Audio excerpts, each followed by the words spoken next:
जो व्यक्ति इन साधनों को इस्तेमाल करना सीख लेता है अपनी इच्छा से, कुशलता से, वो स्वाभाविक रूप से एक असरदार मनुष्य बन जाएगा। इंसान एक संभावना है। आप इसे एक ऊंची संभावना बना सकते हैं। अगर ऐसा होना है तो हमें साधनों पर थोड़ी धार देने की जरूरत है।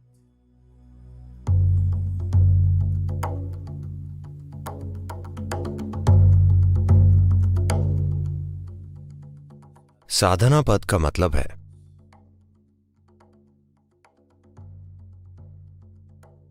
साधन यानी उपकरण, पद यानी वो समय जब हम साधन तैयार करते हैं। हमारे पास कौन से औजार हैं? अगर आपका स्क्रू ढीला है तो शायद आप एक पेचकस या पाना लेकर चलें। Otherwise, as a human being, the only tools that you have is your body, your mind and your energies. These are all the tools you have. वरना एक इंसान के रूप में आपके पास जो औजार हैं वे सिर्फ आपका शरीर, मन और आपकी ऊर्जाएं हैं। आपके पास यही साधन है। जो व्यक्ति इन साधनों का इस्तेमाल करना सीख लेता है अपनी इच्छा से, कुशलता से, वो स्वाभाविक रूप से एक असरदार मनुष्य बन जाएगा। जो व्यक्ति शरीर या मन या ऊर्जाओं का सचेतन और अच्छा उपयोग करना नहीं सीखते, वे हमेशा सोचेंगे दुनिया में नाइंसाफी है। ओह, दूसरे भाग्यशाली हैं। मैं उससे ज्यादा बुद्धिमान हूं, पर सभी उसका साथ देते हैं। हम हमेशा यही कहानियां सुनते हैं। आप अपने जीवन में असफल होकर कई कारण और फिलॉसफी बता सकते हैं, या आप एक सफल मनुष्य हो सकते हैं। बस यही दो तरीके हैं। बस यही विकल्प है। जिन्हें अपने आप में या दुनिया में सफलता नहीं मिलती, उन्हें हमेशा शिकायत होती है, मैं ऐसा इसलिए हो गया हूं क्योंकि मेरे पिता का बर्ताव मेरे साथ अच्छा नहीं था।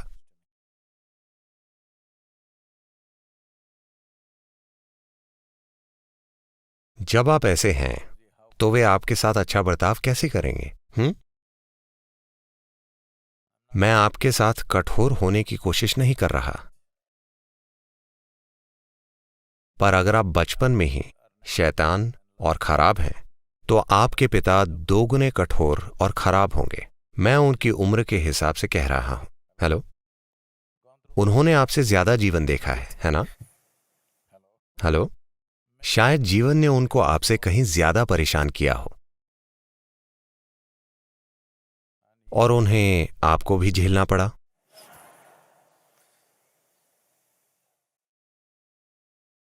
ये एक चीज, अगर आप साधना करना चाहते हैं,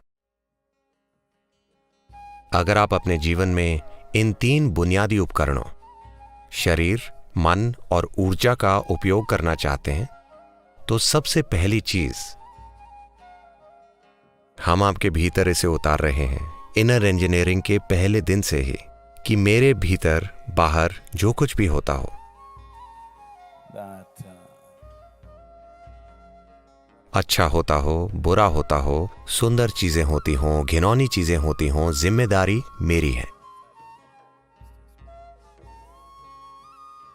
ठीक है? हेलो,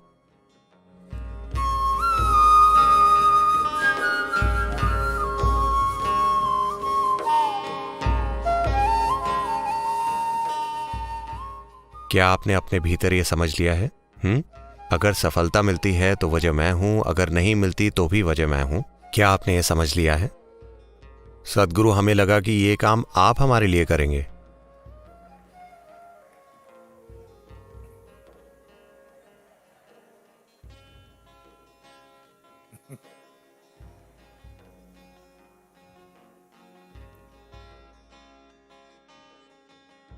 व्यक्ति को अपने जीवन में इसे जल्दी ही ठीक कर लेना चाहिए कि आप खुद अपने जीवन में कभी समस्या ना बने।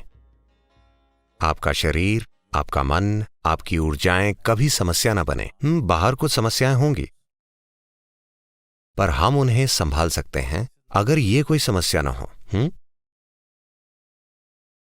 आपके जीवन की हर चुनौती में जब यही एक समस्या होगा तो आप सिर्फ चुनौतियों से दूर भागेंगे। अगर आप चुनौतियों से भागेंगे तो जीवन की सभी संभावनाओं से चूक जाएंगे। आप बस ताइर सदम बनकर रह जाएंगे। क्या वो आपको ताइर सदम दे रहे हैं? उम्मीद करता हूं नहीं दे रहे। सबको पता है कि ये आलस पैदा करता है। तमिलनाडु में प्राइमरी स्कूल, हाई स्कूल से टीचर्स हमेशा देखते हैं कि अगर कोई सुस्त है तो वे कहते हैं, जिसका मतलब है क्या तुम दही चावल खाकर आए हो? तो वे जानते हैं कि यह सुस्ती पैदा करता है। पर सिर्फ विद्यार्थी ही खाकर नहीं आते, शिक्षक भी खाकर आते हैं।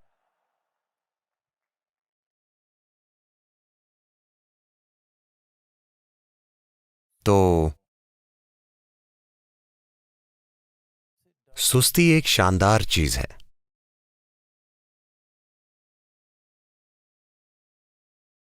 ये कई समस्याओं से बचाती है, क्योंकि आपको यह भी पता नहीं होता कि कोई समस्या भी है। ये देखने के लिए थोड़ी बुद्धि चाहिए कि क्या गलत है। सब कुछ ठीक है। समस्याओं से मुक्त रहने के दो तरीके हैं।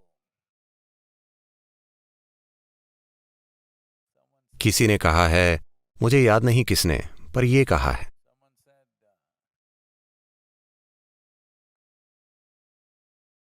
फरिश्ते समस्याओं से अछूते होते हैं उनकी प्रतिभा के कारण, और जानवर समस्याओं से अछूते होते हैं प्रतिभा की कमी की वजह से।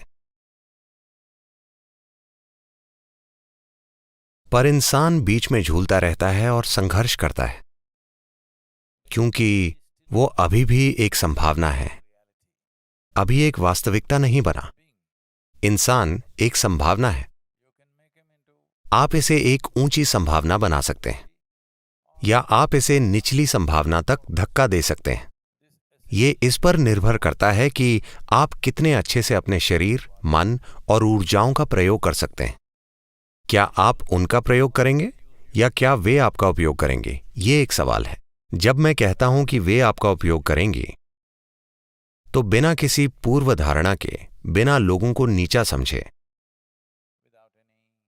बस ध्यान से देखिए लोगों के जीवन में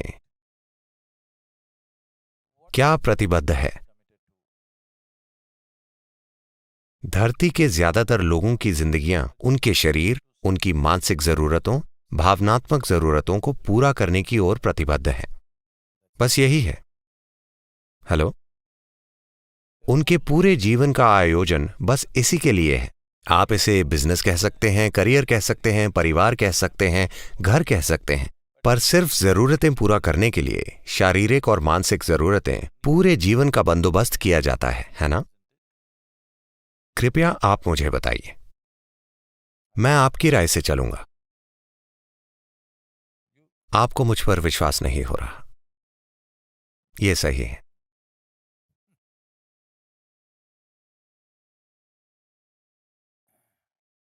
ये शरीर विज्ञान और ये मनोविज्ञान यहां आपकी सेवा के लिए है या आप उनकी सेवा के लिए?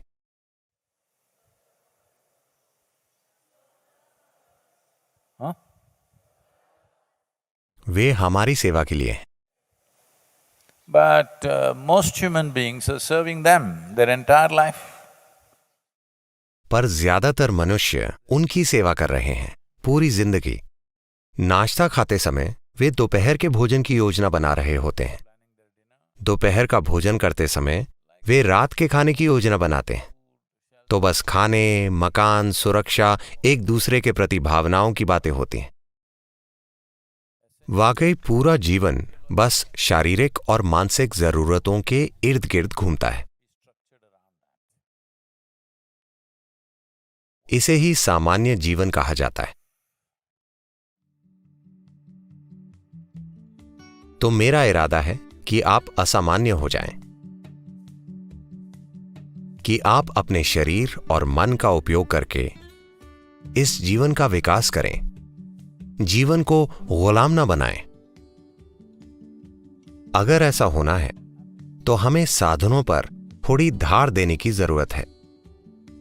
नहीं तो सुबह 5 बजे शरीर कहता है बकवास, चुपचाप सो जाओ। मैंने सोचा जो लोग मरना चाहते हैं वे ऐसे होते हैं, पर जो लोग जीना चाहते हैं वो ऐसा क्यों करेंगे? हेलो, जो लोग मरना चाहते हैं वे अपनी आंखें बंद करेंगे। जो लोग जीना चाहते हैं उन्हें सूरज की पहली किरणें देखने के लिए उठ जाना चाहिए, इससे पहले कि किरणें धरती तक पहुंचे। आपको सबसे पहले सूरज की किरणों को देखना चाहिए, ना कि कीड़े मकोड़ों को, ना कि पक्षियों को, ना कि घास की पत्तियों को। आपको सूरज की किरणों को देखना चाहिए। रोज अगले 2 सप्ताह के लिए सूरज की पहली किरणें अपने शरीर पर पड़ने दीजिए और देखिए क्या होता है। आप एक बिल्कुल अलग जीवन जी